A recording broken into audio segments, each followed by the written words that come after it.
Hello, it's Wednesday. This is a very short video to accompany the task that I've set on conservatism. See, I've been thinking about how to do this. The textbook goes into libertarianism, which I've never been comfortable putting in a conservative sort of milieu, and yet the textbook makes a pretty good argument. And at the same time, one thing I've never really done is create a lecture note on it, and I sat down to do it today, but I came up with something different. As is my want. So this will be fairly short, and there'll be a task for you to do based on the notes in the textbook. Because simply making notes often isn't, well, fun. And it's coming up half term. And frankly, you've had enough of hard tasks and lectures. So forgive me, but here is my plan. Issues in conservatism. How are we going to tackle this, including libertarianism? Well, here is a map that I found back in 2007 on a website called XKCD. XKCD is Randall Munro, and he is ex-NASA. And one of the things he does is he makes comics that aren't always comics. And here he tried to map online communities of the internet. And the land size was sort of based on their size on the internet at the time. By the number of members. The geographic area represents estimated size of membership. And he sort of guessed some things, and he had the compass rose-shaped island, which tried to explain where these were in relation to one another. And I thought this was an interesting visual experiment. Now, even if you don't like this sort of thing, or don't understand the internet, here's what the internet kind of looked like in 2007. It's actually weirdly accurate. That was 2007. He did another one in 2010, and you can see the whacking change over time. And I thought, again, this is interesting. So here, it's the volume of daily social activity, posts and chats rather than member lists. And it's data gathered over the spring and summer of 2010. And you can zoom in on this. It's a massive image. And, well, you see, Facebook is enormously huge. Then you've got Happy Farm, which at the time was a big deal. You've got Farmville. You've got the blogosphere, which was a thing back then. And you've got 4chan and so on. So what am I doing with all of this? How does this link to these things that have come up the sides? First of all, I need to take away my face to get the full effect. All of these are conservative political organizations. There's the Conservatives, the Republicans, the French Front National, French one, the CDU, that's Austrian, ÖVP, that's the Viktor Orban, and I can't remember what that one is. But you get the idea. What you have here is different forms of conservatism. And what you have in the middle is a map of the internet based on its activity, its size. And one thing I noticed that was missing on this was cities. There are various things that are labeled the planes of awkwardly public family interactions, for example. I do like that, that's quite clever. There's the sea of opinions, there's Twitter, there's Skype, there's QQ, which was huge back in the day. YouTube, not as big as you thought. MySpace, still there, but tiny. The blogosphere is this bit here, the Bay of Flames. There's 4chan, you get the idea. Okay, can you see where I'm going yet? Indeed. What I'm going to get you to do is, here is your compass that I'm going to ask you to use. There is going to be social liberal on the left, nationalist on the right, authoritarian powerful state at the top, and a weaker state down the bottom. Note, I don't talk about state size. One thing you'll notice in the textbook, conservatives generally distrust the state, and they don't want it to be large. In many ways, they are inheritors of classical liberalism. The task is as follows. Using the chapter on conservatism in the textbook that you've already been taking notes on, and any other readings you can find. So go online, look up conservatism. Be careful online, but do look it up. I would like you to create a map of conservatism.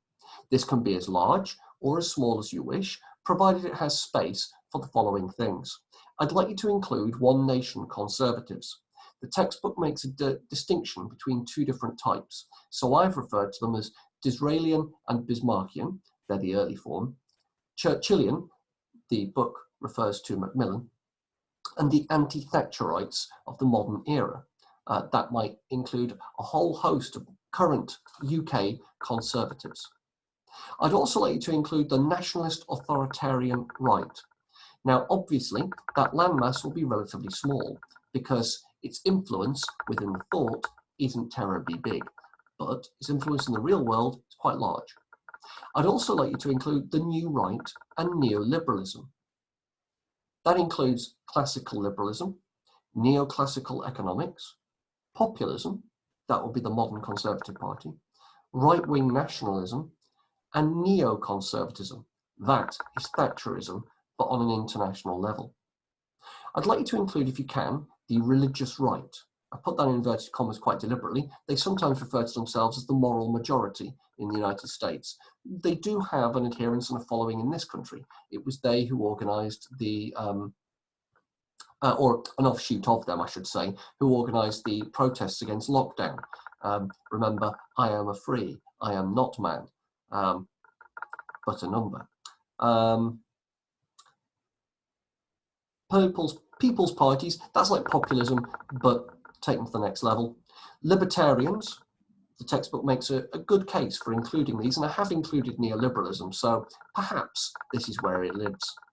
And the extreme new right, I called it at the time neo-right. Nowadays, we might be referring to the alt-right. This was a task that I originally put together, and I've realised that I haven't adapted that particular line just now. It was originally made in 2010, so make of that what you will. We call them the alt-right now. Neo-right isn't the right term. They have a proper term now. They're called the alt-right. You should arrange your map on the attached compass and use landmass to denote influence of the movement and size of the movement where applicable. Cities, because you're going to label cities, should represent important individuals in their field, and each city and country should be given some explanatory notes that explains the issues and tensions between them. So you'll notice that there's an entire section of the chapter that goes on about issues in conservatism. I'd like you to tackle those.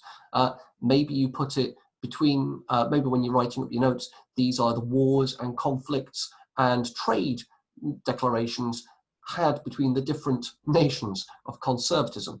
Does that make sense? This is quite an esoteric way of doing things, but hopefully it creates a visual note-taking process. The process is arguably more important than the finished article, though the finished article should be amazing. So this will form the basis of the 2 lessons you're going to do today, but it should also form the basis of the homework that I'm setting you over half term. So take a bit of time on it. It should, theoretically, be engaging, and it should be a little bit fun at the end of the day. Yeah, it's going to be difficult, but I'm hoping it's going to be fun. If you're stuck for cities, I haven't included Ayn Rand, for example, but here is a list of potential cities that you really ought to be thinking of including. You ought to have Sir Robert Peel. You ought to have Benjamin Disraeli, Otto von Bismarck, Michael Heseltine, Margaret Thatcher, Jean-Marie Le Pen, Charles de Gaulle, Enoch Powell, Ronald Reagan, Milton Friedman, Friedrich von Hayek, Robert Nozick, gets his own little section I noticed, Alfred Marshall, David Cameron. Yeah, it's weird to talk of David Cameron the way I'm talking of him here, but he is actually a key figure in conservatism's development in the UK. Richard Nixon, James Barker, George Bush Sr. and George Bush Jr. They have very different views. Edmund Burke, Pat Buchanan, and Sir Karl Popper. There are others you can add. Be imaginative. Ayn Rand I've already mentioned, for example.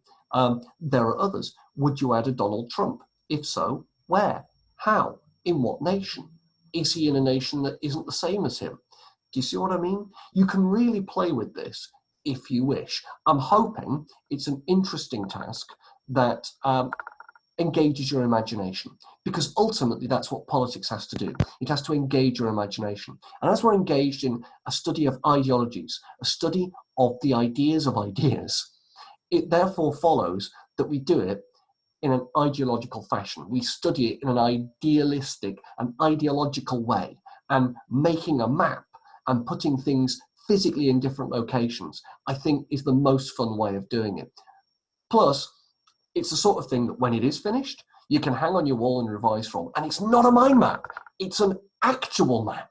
So really think it through. Maybe you put in mountain ranges. Maybe you put in key trade routes and major roads. Maybe you put in airports. I don't know. It's up to you.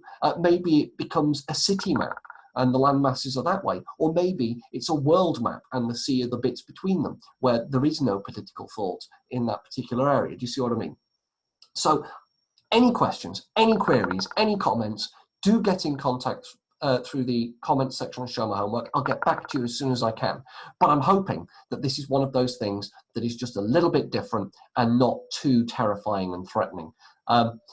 After half term, I will go through socialism and we'll refer back to these maps. So if you can submit them somehow, that would be amazing. The easiest way, by the way, is to scan them if you have a scanner. If you don't have a scanner, most people don't, take a picture with your phone. That's fine.